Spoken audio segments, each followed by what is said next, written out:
Hello guys, welcome back to the channel. You are watching Grow with UK. यार, आज हम पढ़ने वाले एक बहुत इंपॉर्टेंट कॉन्सेप्ट के बारे में जावा के अंदर, विच इज़ स्टैटिक कीवर्ड। ठीक है, इस पे बहुत इंटरव्यू में भी क्वेश्चंस बनते हैं और ये थोड़ा ट्रिकी होता है। वीडियो को रिक्वेस्ट है प्लीज़ एंड तक देखना, सो दैट आपके स्टैटिक कीवर्ड को लेकर हर एक डाउट क्लियर हो जाए। ठीक है, स्टैटिक कीवर्ड को 4 तरीके से हम लोग जावा में यूज़ कर सकते हैं। फर्स्ट वे होता है स्टैटिक वेरिएबल की फॉर्म में। ठीक है, आप वेरिएबल्स को स्टैटिक बना सकते हो, पहला तरीका। दूसरा तरीका होता है आप मेथड्स या फंक्शन जो होते हैं हमारे पास जावा के अंदर, उनको आप स्टैटिक बना सकते हो। ठीक है, थर्ड एक वे होता है कि अगर आप किसी ब्लॉक जैसे हम इफ कंडीशन, एल्स कंडीशन वगैरह लिखते हैं तो कर्ली पैरेंथेसिस से ओपन क्लोज करते हैं।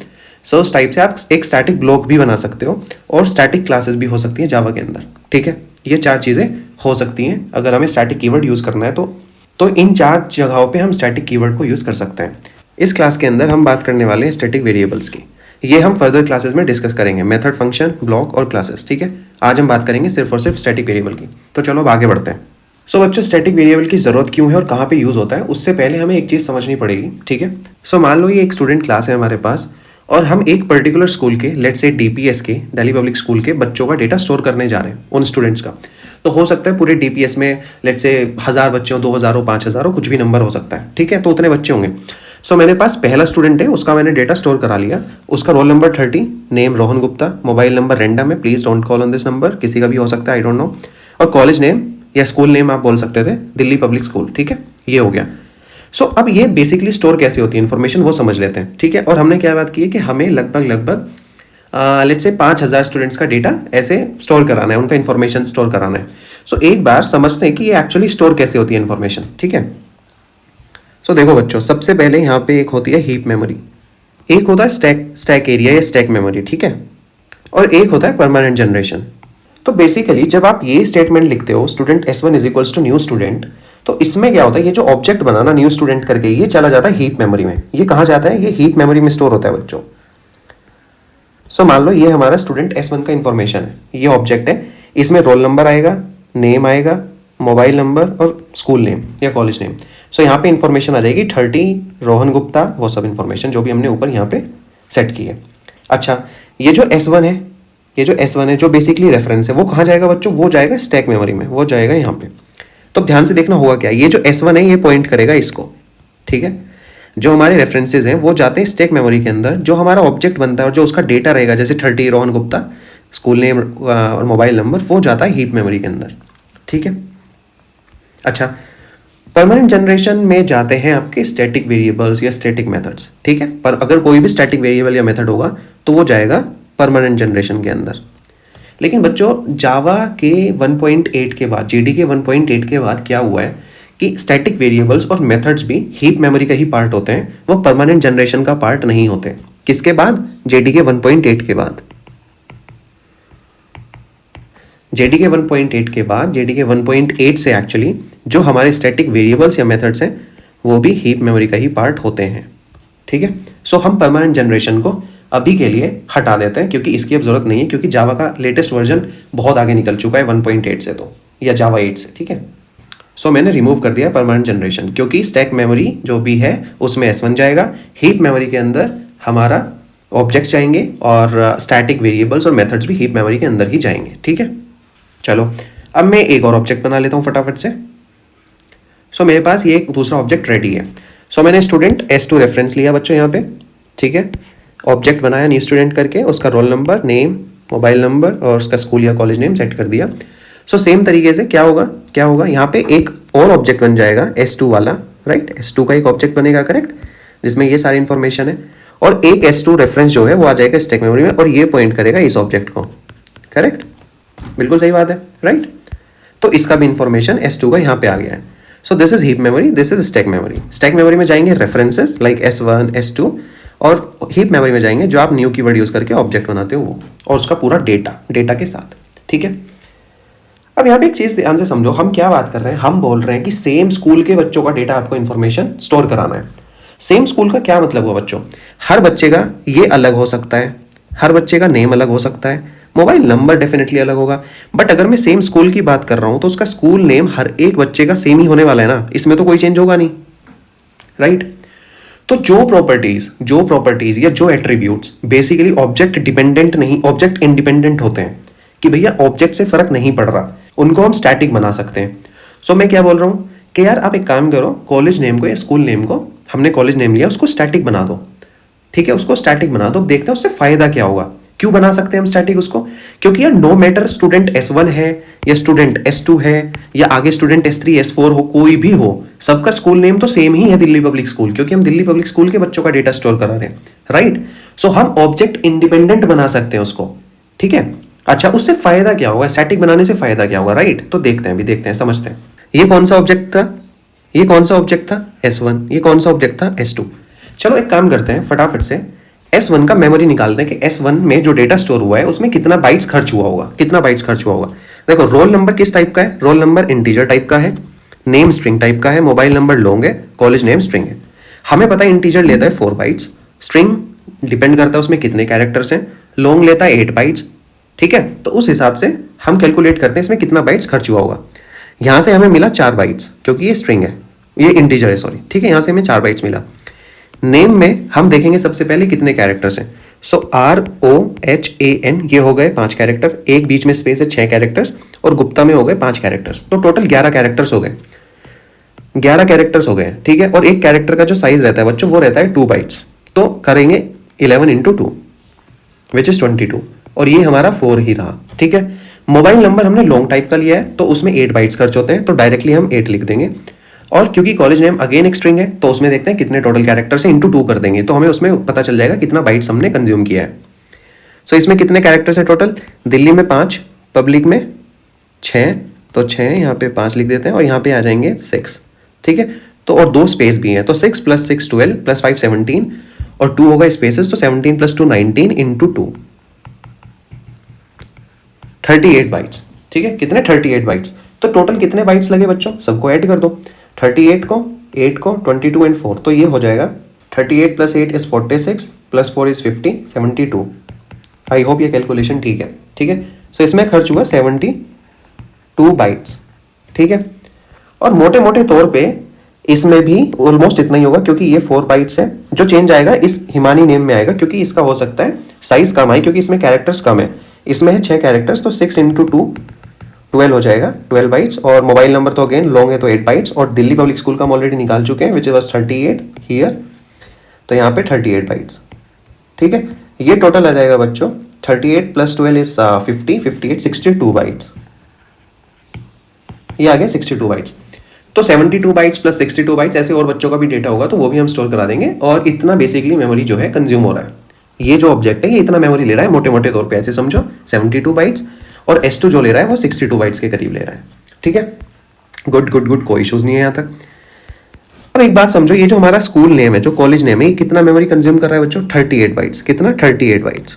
तो यहाँ पे भी इसने 38 लिए, यहाँ पे भी इसने 38 बाइट्स लिया। अब मान लो मेरे को इन्फॉर्मेशन स्टोर करानी है लेट्स से 2000 स्टूडेंट्स का, तो ये टोटल साइज लेगा 38 इंटू 2000, इतना बाइट्स लेगा, राइट। सो ये हो जाएगा 76,000 बाइट्स। 1 KB में 1024 बाइट्स होते हैं, तो मोटे मोटे तौर पे मैं 1000 मान लेता हूं, तो ये ले रहा है 76 किलो बाइट्स, 76 KB। ठीक है, तो स्कूल नेम अगर मेरे को स्टोर कराना है 2000 स्टूडेंट्स का, 2000 का, तो सिर्फ स्कूल नेम जो है इसमें खर्च होगा 76 KB मेमोरी का। ठीक है, ओके। लेकिन हमने अभी क्या सीखा था, हमने भी क्या देखा था कि जो स्कूल नेम है वो 2000 बच्चे हो 4000 हो, अगर हम सेम स्कूल की बात कर रहे हैं DPS की, दिल्ली पब्लिक स्कूल की, तो वो सेम रहेगा, वो सेम रहेगा। तो क्या कोई ऐसा तरीका है कि हम इस मेमोरी को बचा सकते हैं, कुछ ऐसा वे है क्या? जी हाँ है, वो है स्टैटिक कीवर्ड यूज करके। कैसे, देखते हैं। अब आपने क्या किया, आपने इस कॉलेज नेम को स्टैटिक बना दिया। इससे पहले आपने स्टैटिक लिखा वेरिएबल से पहले, अब ये स्टैटिक वेरिएबल बन गया है। अब इससे क्या चेंज होगा, ध्यान से देखना। तो बच्चों ध्यान से देखो, जो रोहन वाला ऑब्जेक्ट है पूरा, मैंने उसको एक तरीके से रोहन से रिप्रेजेंट कर दिया है। सो ये वो वाला ऑब्जेक्ट है S1 बेसिकली। तो देखो S1 जो रेफरेंस है वो इसको पॉइंट कर रहा है, हिमानी वाले ऑब्जेक्ट को S2 पॉइंट कर रहा है, क्योंकि रेफरेंस S2 था, राइट। यहाँ पे S2 रेफरेंस था हिमानी वाले ऑब्जेक्ट के लिए, और S1 था रोहन के लिए। तो मैंने उनको उस तरीके से रिप्रेजेंट कर दिया है इधर अपने मेमोरी वाली जगह पे। ठीक है, अब ध्यान से देखो कॉलेज नेम कहाँ चला गया। कॉलेज नेम क्योंकि स्टैटिक है तो हीप मेमोरी का ही पार्ट रहेगा, बट वो अलग हो चुका है। अब वो ना तो रोहन के ऑब्जेक्ट का पार्ट है ना हिमानी ऑब्जेक्ट का पार्ट है, वो हो चुका है कॉलेज नेम बिल्कुल एकदम सेपरेट। ठीक है, सेपरेट। अब इससे क्या एडवांटेज हो वो ध्यान से समझो। अभी जो रोहन ऑब्जेक्ट है, अगर मैं उसकी पूरी ऑब्जेक्ट की बात करूं, इस पूरे ऑब्जेक्ट की, तो देखो अब ये कैसा हो चुका है। मैं यहाँ पे अच्छे से लिखता हूँ। तो बच्चों रोहन का जो ऑब्जेक्ट है, अगर मैं उसको एक्सपेंड करके लिखूं तो अब वो हो गया है ऐसा। कैसा? जिसमें सिर्फ उसका रोल नंबर है, उसका नेम है और उसका मोबाइल नंबर है। ठीक है, उसका रोल नंबर है, उसका नाम है और उसका मोबाइल नंबर है। ऐसे ही सेम हिमानी के लिए उसका रोल नंबर, नेम और मोबाइल नंबर। अब आप बात करोगे ये स्कूल नेम या कॉलेज नेम उठ के अलग कैसे हो गया? तो ये अलग हुआ इस मैजिकल कीवर्ड की वजह से, जो है स्टैटिक। स्टैटिक क्या कहता है कि भैया अब आप ऑब्जेक्ट इंडिपेंडेंट हो गए हो। ठीक है, और ये आपको पता होना चाहिए कि ऑब्जेक्ट इंडिपेंडेंट आपको किस एट्रीब्यूट को कब करना है। ठीक है, या तो वो कॉमन होना चाहिए अक्रॉस ऑल द ऑब्जेक्ट्स, या फिर कोई और भी यूज केसेस हो सकते हैं जिनकी हम बात कर लेंगे अभी आगे चल के। ठीक है, सो अब इससे क्या हुआ, ये जो कॉलेज नेम है ना बच्चों, आप इसको रेफरेंसेस के थ्रू एक्सेस कर सकते हो। S1 से भी कर सकते हो, S2 से भी कर सकते हो, कोई प्रॉब्लम नहीं है, कोई भी प्रॉब्लम नहीं है। ठीक है, लेकिन मान लो इस कॉलेज नेम में अभी मैंने क्या किया है। अच्छा, अब एक दूसरी चीज पे आते हैं। अब इस कॉलेज नेम की वैल्यू सेट कैसे होगी, इसको सेट कौन करेगा? देखो, जो स्टैटिक वेरिएबल्स होते हैं वो डायरेक्टली क्लास के नाम से एक्सेस हो जाते हैं। हमारी क्लास का क्या नाम है? स्टूडेंट। तो हम बोल सकते हैं student dot college name is equals to, मैं दिल्ली पब्लिक स्कूल को शॉर्ट में DPS लिख रहा हूं, हम ये लिख सकते हैं। ठीक है, अब जब भी किसी ऑब्जेक्ट को इस वेरिएबल की मान लो जरूरत पड़ रही है, सो वो एक्सेस कर सकता है, उसको DPS मिलेगा, उसको एक DPS मिलेगा। हाउएवर ऑब्जेक्ट से इंडिपेंडेंट इसीलिए बनाया ताकि ऑब्जेक्ट ना उसको वैल्यू को चेंज करे, ना उसकी वैल्यू को एक्सेस करे। यही पॉइंट है। सो मान लो अगर आपको कॉलेज नेम को कभी भी एक्सेस करना है तो आप करोगे क्लास के नाम के साथ स्टूडेंट डॉट कॉलेज नेम, आप ऐसे यूज करोगे। ठीक है, स्टूडेंट डॉट कॉलेज नेम, इस तरीके से। अच्छा, अब आपके दिमाग में क्वेश्चन आया होगा कि क्या फिर हम रेफरेंसेस के थ्रू S1 और S2 के थ्रू क्या हम एक्सेस नहीं कर सकते कॉलेज नेम को या किसी स्टैटिक वेरिएबल को? जी बिल्कुल कर सकते हो, बिल्कुल कर सकते हो। आप बोल सकते हो S1 डॉट कॉलेज नेम, मान लो आप कुछ और कर रहे हो, XYZ कर दिया। सो अब इससे क्या होगा ना, इससे क्या होगा, S1 ने जो कॉलेज नेम सेट किया, ठीक है, ये कॉलेज नेम कहां पे पड़ा है? ये कॉलेज नेम तो यहां पे है, इस जगह पे है। ये S1 के अंदर तो है नहीं, इस ऑब्जेक्ट के अंदर तो है नहीं, ना इस ऑब्जेक्ट के अंदर है, वो तो कहीं अलग ही है, यहां पे है, राइट। तो S1 ने जो कॉलेज नेम अब चेंज किया ना XYZ, तो S2 को भी अब XYZ ही दिखेगा। S2 को भी क्या दिखेगा? XYZ। क्योंकि देखो ये जो ऑब्जेक्ट है रोहन वाला, ये S1 को दिख रहा है, सिर्फ S2 को नहीं दिख रहा। वो हिमानी वाला जो ऑब्जेक्ट है वो S2 को दिख रहा है, सिर्फ S1 को नहीं दिख रहा। लेकिन ये जो स्टैटिक वेरिएबल है, ये S1 को भी जो वैल्यू दिखेगी, सेम टाइम पे S2 को भी वही वैल्यू दिखेगी। सो अगर S1 ने इसको एक्सेस करके इसकी वैल्यू को चेंज करके XYZ कर दिया है, तो S2 भी XYZ ही देखेगा।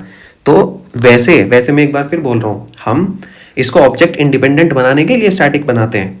ठीक है, कि भाई ऑब्जेक्ट के थ्रू हमें इसको एक्सेस नहीं करना, बट अगर आप कर रहे हो तो उसके लिए बता रहा हूं, वैसे नहीं करना है, बट अगर कर रहे हो गलती से तो इंटरव्यूज में क्योंकि पूछ लेते हैं, तो S1 भी यही वैल्यू देख रहा है बच्चों, और S2 भी यही देख रहा है, और अगर और कोई रेफरेंसेस वगैरह होते हैं लेट्स से S3 S4, तो वो भी यही देखते हैं। तो इसमें कोई भी वैल्यू चेंज करे, कोई भी S1 करे, S2 करे, S3 करे, S4 करे, कोई भी करे, या क्लास के नेम से हम खुद करें, सबको सेम ही वैल्यू दिखाई देगी कॉलेज नेम की, क्योंकि वो स्टैटिक है। सो जब आपने S1 डॉट कॉलेज नेम किया XYZ, तो अगर आप S2 dot college name access करोगे ना, प्रिंट कराओगे मान लो, तो क्या प्रिंट होगा? XYZ ही प्रिंट होगा। ठीक है, अगर आप student dot college name class के नाम के थ्रू एक्सेस करना चाहोगे ऐसे, तो XYZ ही होगा। मान लो आप ऐसे एक्सेस करना चाह रहे हो, तो इसमें अब XYZ ही आएगा।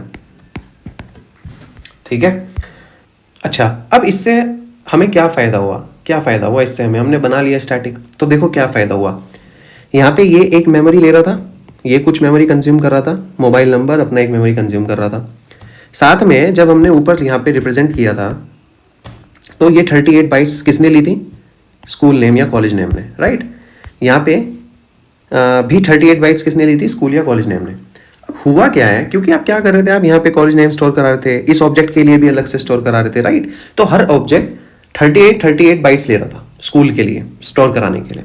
जैसे ही आपने बच्चों को अलग किया ना, जैसे ही आपने इस कॉलेज नेम को या स्कूल नेम को इन ऑब्जेक्ट्स से एक्सक्लूड किया, किन ऑब्जेक्ट से? रोहन से, हिमानी से, राइट। तो अब देखो हर ऑब्जेक्ट से 38 बाइट्स सीधा रिड्यूस हो गया है, क्योंकि यहाँ पे अब आपका स्कूल या कॉलेज नेम नहीं है, यहाँ पे भी नहीं है, और ऑब्जेक्ट्स में भी नहीं होगा, करेक्ट। तो सीधा आपने 38 बाइट्स का जो डेटा है उसको रिड्यूस कर दिया है पर स्टूडेंट बेसिकली पर ऑब्जेक्ट, ठीक है। और हमने कितने के लिए कैलकुलेशन की थी? 2000 स्टूडेंट्स के लिए। तो हम देखते हैं हमने कितना डेटा सेव किया, 76,000 बाइट्स जो हम पहले कंज्यूम कर रहे थे। भाई हम कंज्यूम कितना कर रहे थे? 76,000 बाइट्स, और हमने सेव कर लिया 76,000 बाइट्स ही। लेकिन हम एक जगह तो स्टोर करा ही रहे हैं ना, हम यहाँ पे तो स्टोर करा ही रहे हैं, करेक्ट। तो ये तो एक मेमोरी लेगा ही ना, तो इसके लिए सिर्फ हमें 38 बाइट चाहिए बच्चों, इसके लिए हमें 38 बाइट चाहिए। सो एक जगह पे हमें 38 बाइट्स का डेटा चाहिए होगा। तो टोटल जो हमें फायदा हुआ है वो है 76,000 बाइट्स माइनस 38 बाइट्स, इतना जो भी आएगा उसका हमें हुआ है फायदा, ठीक है। तो अब आप देख रहे हो कितना इफेक्टिवली हमने मेमोरी को ऑप्टिमाइज कर दिया है स्टैटिक कीवर्ड यूज करके। बट हमें पता था कि सब बच्चों का जो स्कूल नेम है, कॉलेज नेम है, वो सेम है, रोहन हो, हिमानी हो, सोहन हो, कोई भी हो, इसलिए हमने उसको स्टैटिक बनाया और अब सबकी निगाहें इसी पे ही हैं। ये किसी का भी ऑब्जेक्ट का अपना वेरिएबल नहीं है। जैसे मान लो S1 को अपना कुछ चेंज करना है, रोल नंबर चेंज करना है, कुछ भी, तो S1 चेंज कर लेगा, S2 को वो नहीं पता चलेगा, राइट। S1 अपना कर लेगा। लेकिन अगर आपने कॉलेज नेम में यहाँ पे कुछ भी चेंज किया तो वो S1, S2, S3 कोई भी हो, सबको सेम वैल्यू दिखेगी, ठीक है।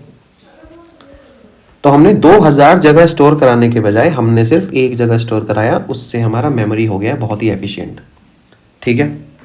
सो फाइनली एक चीज़ बता देता हूँ कि अगर आपने स्टैटिक बनाया है किसी भी वेरिएबल को ऐसे, तो आप उसको क्लास के नाम के थ्रू ही एक्सेस करो, ऑब्जेक्ट के थ्रू एक्सेस मत करो, ठीक है।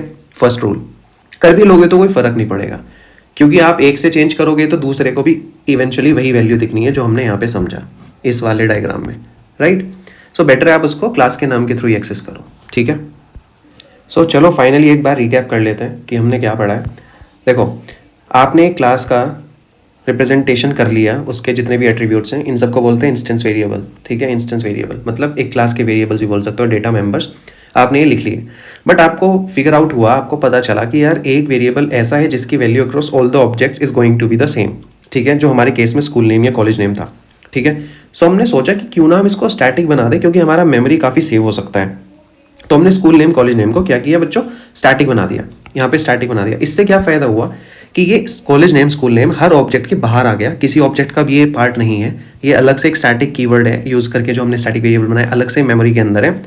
तो इससे क्या हुआ, हमारी मेमोरी बच गई, क्योंकि हर एक ऑब्जेक्ट के लिए हम एक्चुअली इसी स्टैटिक कॉमन वेरिएबल को यूज़ कर रहे होंगे, ठीक है। सो जिससे हमारी मेमोरी काफ़ी सेव हो गई है। सो यार आई होप अब आपको static keyword, static variable basically अच्छी तरह समझ आ गया होगा कि कैसे यूज़ करना है। इस पे एक ट्यूटोरियल में और बनाने वाला हूँ, बट वो हम कोडिंग करेंगे, प्रैक्टिस करेंगे, हैंड्स ऑन करेंगे और तब देखेंगे, ठीक है। प्लीज़ कमेंट करके बताओ ट्यूटोरियल आपको कैसा लगा। अच्छा लगा तो लाइक करो वीडियो को, अपने दोस्तों के साथ शेयर करो। अब हम यार मिलेंगे अपने नेक्स्ट ट्यूटोरियल में। Till then bye, take care, all the best.